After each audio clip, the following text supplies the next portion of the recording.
Okay, define normal distributions and standard normal distributions. Those are two different things. And find z-values and their associated probabilities. So, this curve here is what we call a normal distribution. The difference between standard normal and just normal is whether you're talking about what are usually called x-scores or z-scores, or z-z scores. So, this curve by itself is described by that monstrosity of a function. You don't have to be able to derive this or any of that sort of thing. I'm just putting it here just as a reference if you want it. For the most part, you won't see that in the actual work of this. What this thing is describing is there is a way in nature that happens to turn up for certain things that are random. A lot of them almost magically, and it's not really magically because it's math, but they almost magically seem to spit out these distributions. So in the middle, it's the most, by the way, this y-axis here is going to be representing the probability of getting that outcome. Keep in mind that this is a continuous distribution, so technically the probability is 0, but the height of the probability density function is what this is talking about, just to be technical. Anyway, at the highest point, we're talking about the mean, so whatever happens on average. Okay, great. Well, we have the concept of a standard deviation, which we've done before. If we go up one standard deviation and down one standard deviation, so mu plus standard and mu minus a standard, right? There's this, the curve has very approximately 68% of all events land somewhere in there. We'll come to specifics about what these numbers are later, but for now, these are the general approximations. Okay, great, so we've got that, okay. If we go out to plus and minus 2 standard deviations, that ends up being almost 95%, and out to 3 ends up being 99.7%. Now, these are assumed to be able to run to positive infinity and negative infinity. So this thing is asymptotic to 0, which, playing around with this guy, you can figure out for yourself. The other thing that you can potentially figure out as well is if you integrate across all this, it's supposed to be a probability density function, so it had better equal 1 after you integrate across everything.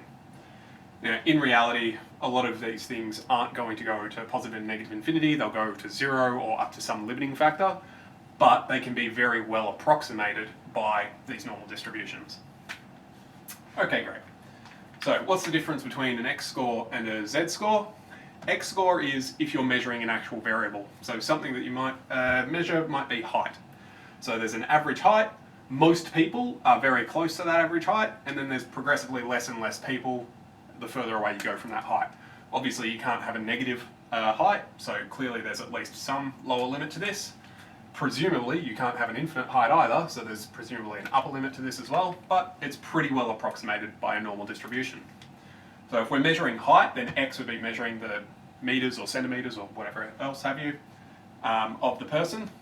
A z-score takes whatever your average is and says, right, that's the middle, we're going to call that 0. Whatever the standard deviation is, we're going to call that 1. So it rescales the x-axis. So z-scores are just the number of standard deviations you are away from the mean. Okay, great. Well, the way we can convert between x and z, it's not that bad once you flick it around with it, but you get this relationship. Your z-score will be your x variable score minus whatever the average is divided by the standard deviation. Looking at that for about 3 seconds and you can probably figure, oh yeah, that has to be right. Beautiful. Okay, fine. So if we want the probability of being less than some particular value, okay, that's equivalent to the z-score being less than that equivalent statement. Cool. Same story if you go greater than, obviously flip that around to greater than. And you don't necessarily need the equals in here because the probability of landing exactly on somewhere for a continuous variable is an equals will equal 0, so you can include or drop the equals, it doesn't actually matter. Beautiful. So what I've got here is just something to illustrate the differences. If we move, so I've got 4 different distributions here. This guy on the left, his mean would be about there, so he's got the smallest mean out of all of them. the blue and the red, the blue's mean would be there and the red mean would also be about there. So they're equal. Both of those are lower though than this green one's mean, which would be about there. Similarly, for the standard deviations, well, red is very nice and tight. Green is very nice and tight, so they're about the same. Just by the way I've drawn it, red might be actually slightly less, but anyway. To a fair approximation, these are about the same standard deviation, so the same fatness. Whereas the purple and the blue, they would be equal to each other, but both of those are wider than the red and the green. So the higher your mean value, the further off to the right you go. The higher your standard deviation, the fatter the curve becomes. But no matter what happens, these always apply for normal distributions. Beautiful. Okay, so why do we do this sort of thing? So that we can talk about statistics for things that are normally distributed. Now, many things are not normally distributed, but commonly they will be. In questions, you'll see it's stated that it is normally distributed. So that's how we get away with that. Okay, so if we think about your study scores. So a mean study score is 30, and standard deviation for methods is somewhere between 7 and 8. I'm just going to pick 7 for this, just for nice round numbers so we can talk about it. Okay, what's the percentage of students that get 37 or higher for their study score? Okay, and this is raw study scores, don't worry about scaling or any of the rest of that.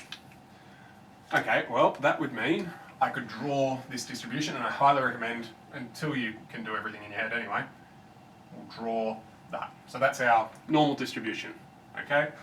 There's our mean. We were told our mean was 30. Great. Okay, well, I can draw up a couple of extras.